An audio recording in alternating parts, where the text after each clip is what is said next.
welcome back. In this video I'm going to be showing you how to install kitchen handles onto kitchen door units. The tools you're going to need for this is obviously the handle itself, the screws that come with it. A square is going to make your life a lot easier, but it's not necessary.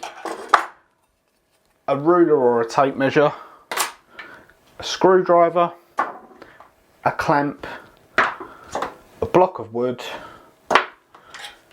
a drill, and the correct size drill bit. Now what I'd recommend with the drill bit is going for one slightly bigger than the size of your screw. So this is a 3mm screw, this is a 5mm drill bit. That's just going to give us a little bit of wobble room, but I'd check the size of the screws that you've got. Normally go about a mil and a half bigger, just to give yourself that little bit of up and down play, just in case you don't quite drill it properly.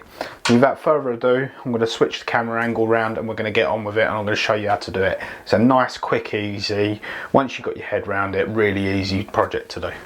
Okay, so first things first, you want to decide where you're actually going to put your handle.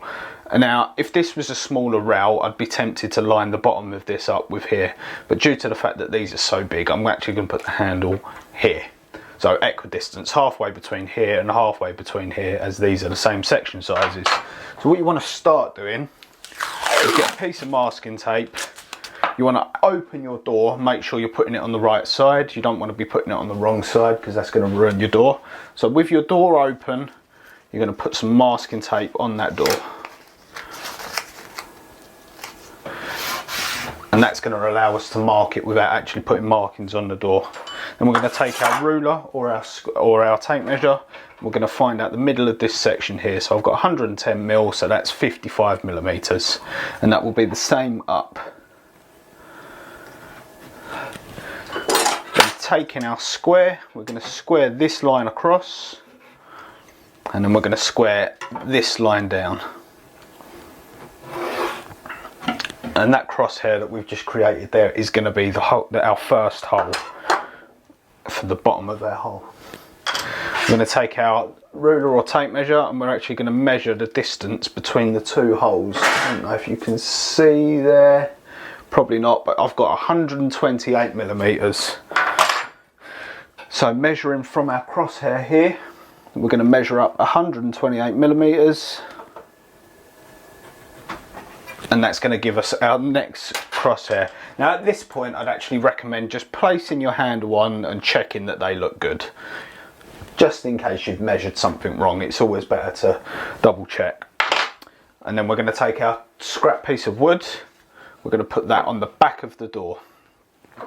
Take our clamp and clamp that in place. Now what that scrap of wood's going to do is mean that when we drill through it, it's not going to blow the back of the door out. Taking our drill, chucked up into our drill. We're going to drill the two holes. There's one and two. Now that we've done that, we can remove our clamp, remove our block of wood, take our tape off, and then what we're going to do is we're actually going to start fitting the handle itself. So we're going to put our two screws in the holes, take our handle, and just start to wind them in by hand.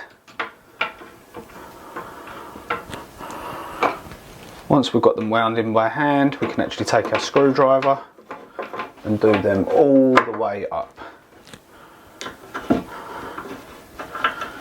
Ignoring the manuals that are hidden inside the cupboard. I'm installing a kitchen for a customer, so that's their all their manuals for their new appliances. And there you go. Just like that, that's the handle installed. Now, like I said, getting your head around the first one's a little bit daunting, but once you've done one, you're going to find the rest a hell of a lot easier. So follow the steps that I've just told you in there. Just things to make sure of is check the size of that screw to make sure that you're getting the right size drill bit to drill the door. Check the distance between the two handles, and once you've marked it out, just make sure that you put that handle in place just to check that them crosshairs are actually going to line up.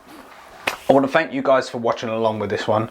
If you want to watch some more of this sort of stuff, just give me a little follow, subscribe, ding that bell. I'm going to do tutorials like this, follow alongs on some of my jobs, some build alongs and tool reviews, that sort of thing. So yeah, like I said, if that's something you're interested in, just give me a subscribe. A like goes a long way to help me getting these videos out as well. Thanks for watching, and see you on the next one. Bye.